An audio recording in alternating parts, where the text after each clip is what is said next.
안녕하세요. 김성길 목사와 함께하는 예수님 이야기 제4단원의 이 시간에는 151회가 되겠습니다. 지금 우리는 주기도문의 8가지의 구조에 대해서 하나씩 정리를 해보고 있습니다. 이 시간에는 이제 7번째 이야기를 함께 나눠보려고 합니다. 7번째는 악에 빠지지 않기를 위해서 기도하라 하신 말씀이에요. 자, 본문 말씀을 먼저 한번 같이 읽어보겠습니다. 마태복음 6장 9절로 15절입니다. 그러므로 너희는 이렇게 기도하라. 하늘에 계신 우리 아버지여, 이름이 거룩히 여김을 받으시오며 나라가 임하시오며 뜻이 하늘에서 이루어진 것 같이 땅에서도 이루어지이다. 오늘 우리에게 일용할 양식을 주시옵고 우리가 우리에게 죄 지은 자를 사하여 준 것 같이 우리 죄를 사하여 주시옵고 우리를 시험에 들게 하지 마시옵고 다만 악에서 구하시옵소서. 나라와 권세와 영광이 아버지께 영원히 있사옵나이다. 아멘. 너희가 사람의 잘못을 용서하면 너희 하늘 아버지께서도 너희 잘못을 용서하시려니와 너희가 사람의 잘못을 용서하지 아니하면 너희 아버지께서도 너희 잘못을 용서하지 아니하시리라. 아멘. 자, 주기도문은 3가지의 특징이 있다고 말씀드렸죠. 첫째는 성경 66권을 요약한 내용이다. 두 번째는 이제 기도의 표준이다. 그리고 세 번째는 우리들이 살아가야 될 삶의 기준이다. 뭘 위해서 어떻게 살아야 되나. 주기도문을 보면 이렇게 살면 된다 하는 걸 알 수가 있죠. 자, 총 8가지의 구조로 나누었는데요. 그 중에 6가지를 우리가 살펴봤습니다. 먼저 하나님의 이름이 거룩히 되길 위해서 기도해야 된다. 두 번째는 하나님의 나라가 임하시기를 위해서 기도해야 한다. 세 번째는 하나님의 뜻인 인류 구원을 위한 기도, 선교적 기도를 해야 된다. 네 번째는 필요한 양식, 그 일을 이루기 위한 필요한 양식과 도구를 구해야 한다. 다섯 번째는 잘못된 것을 하나님께 용서를 구하기 전에 먼저 사람들끼리도 용서할 수 있도록 해야 된다. 용서에 대한 기도죠. 오늘 주기도문 뒤에 14절, 15절은 용서에 대한 내용을 예수님이 첨부해 놓으셨습니다. 사람의 잘못을 용서하면 너희 하늘 아버지께서도 너희 잘못을 용서하시려니와 사람의 잘못을 용서하지 아니하면 너희 아버지께서도 너희 잘못을 용서하지 아니하시리라. 그래서 주기도문에서 이 용서의 내용을 중요하게 다루셨죠. 자, 그리고 이제 6번째는 이제 시험에 들지 않게 하옵시고 시험에 들지 말게 하시옵고 시험하는 자가 있다는 것 말씀드렸습니다. 그리고 2가지 시험의 성격에 대해서도 함께 나눴습니다. 자, 이 시간에는 7번째의 기도를 살펴보겠습니다. 13절 가운데 부분입니다. 13절을 이렇게 3개로 되어 있는데 시험에 들지 말게 하시고 그 다음 다만 악에서 구하옵소서, 그 다음 나라와 권세와 영광이 아버지께 영원히 있습니다 하는 요 세 대지로 나눠져 있죠. 그 중에 가운데 토막입니다. 다만 악에서 구하시옵소서. 자, 죄라고 하는 것은 악은 죄죠. 죄, 악. 네, 죄는 마귀가 우리를 넘어지게 하기 위해서 사용하는 하나의 도구입니다. 마귀가 직접 유혹을 해서 죄에 빠지기도 하지만 또 그가 펼쳐놓은 수많은 죄의 함정들이 있습니다. 그리고 또 하나는 우리 안에 죄성이 심어져 있기 때문에 이것을 강하게 작동해서 행동하게 하는 요소들도 아주 많죠. 자, 아벨의 제사가 연락되고 자기의 제사가 연락되지 않는 장면을 보고 가인은 분노했죠. 막 속에서 죄가 폭발을 하고 있는 거예요. 하나님께서는 이런 가인에게 죄를 다스리라고 하셨습니다. 창세기 4장 6절에 보면 여호와께서 가인에게 이르시되 네가 분하여함은 어찌미며 안색이 변하면 어찌 됨이냐. 그러면서 죄가 너를 원하지만 너는 죄를 다스려라. 죄는 우리를 도구로 삼으려고 원하고 있다고 말씀하고 있어요. 그리고 이걸 다스려라. 자, 죄성은 마귀가 우리를 시험하는 도구로도 사용하지만 마귀가 유혹하지 않더라도 우리 안에서 죄성이 작동을 하고 있는 거죠.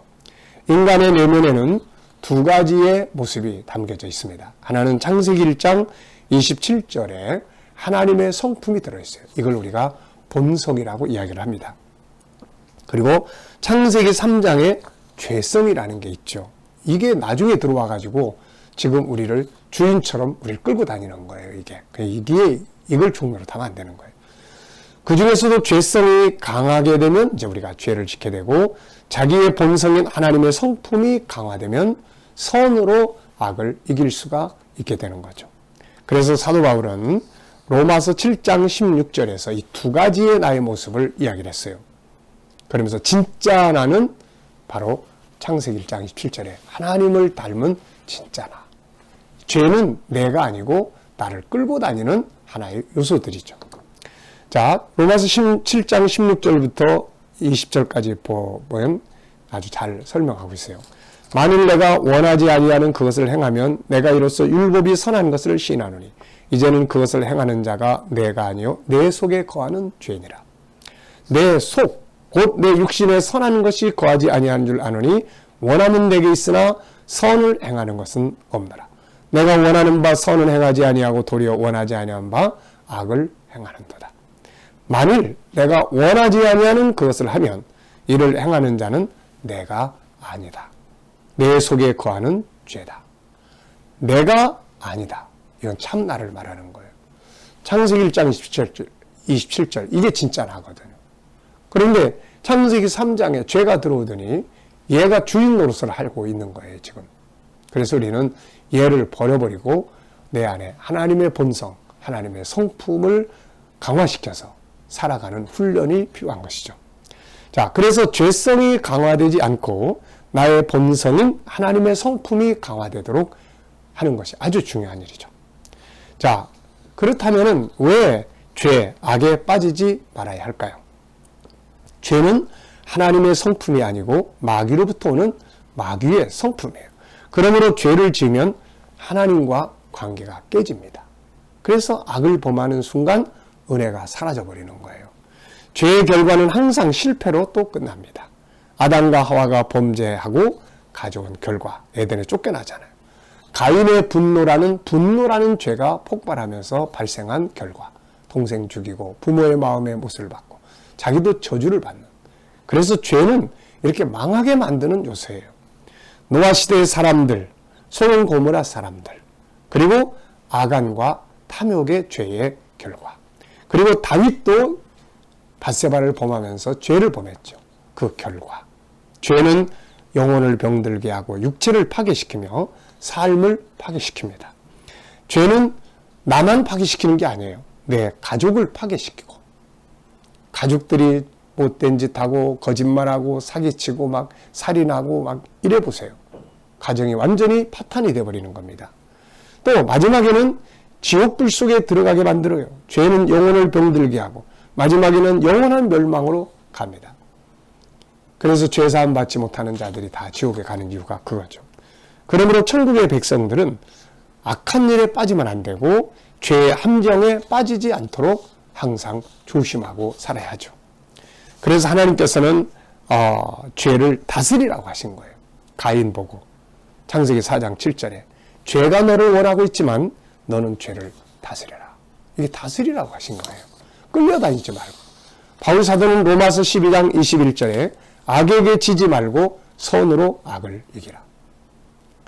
천국 백성들이 열심히 사명 감당해 나가다가 어느 날 한순간 죄의 욕망에, 그냥 죄의 욕구에, 악에 그런 빠져서 모든 걸 망쳐버리는 경우 얼마나 많아요. 세상 사람들도 마찬가지예요.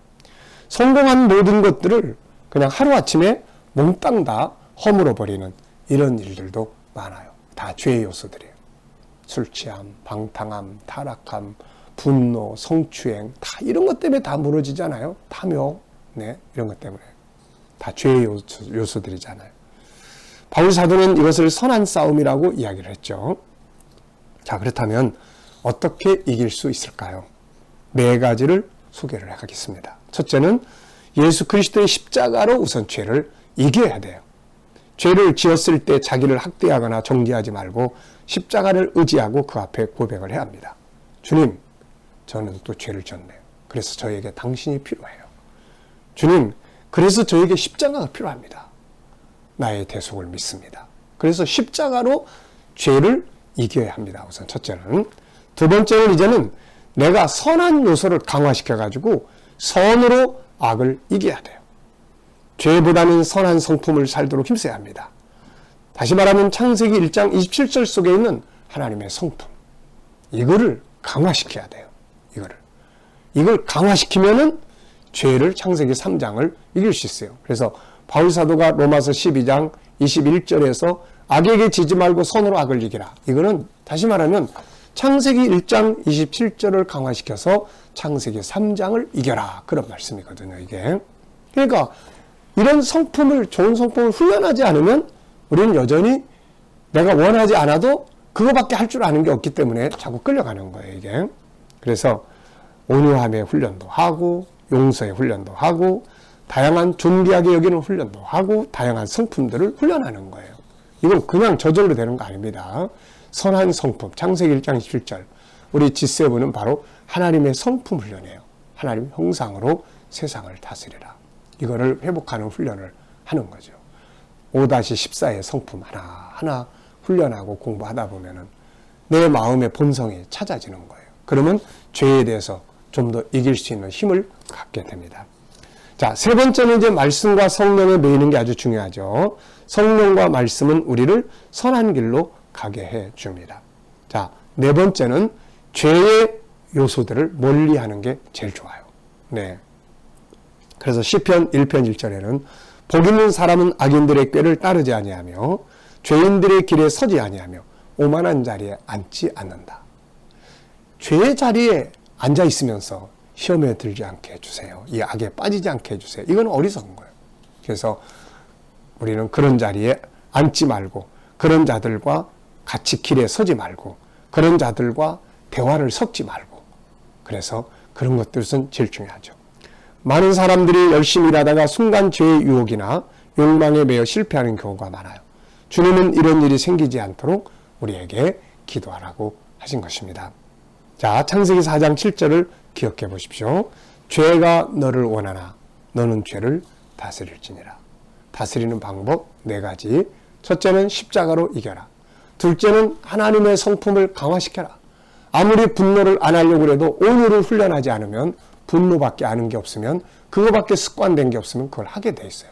그래서 분노를 잘 안 하고 온유하려고 하는 사람들은 맨날 분노를 회개만 하지 말고 온유를 훈련하세요.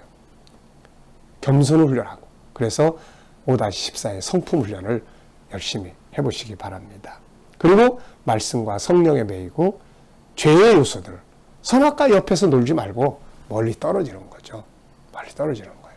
그래서 이런 것들을 우리가 주의하면 그래도 죄를 이기면서 승리할 수가 있게 됩니다. 이 시간 말씀 여기서 마치겠습니다. 감사합니다.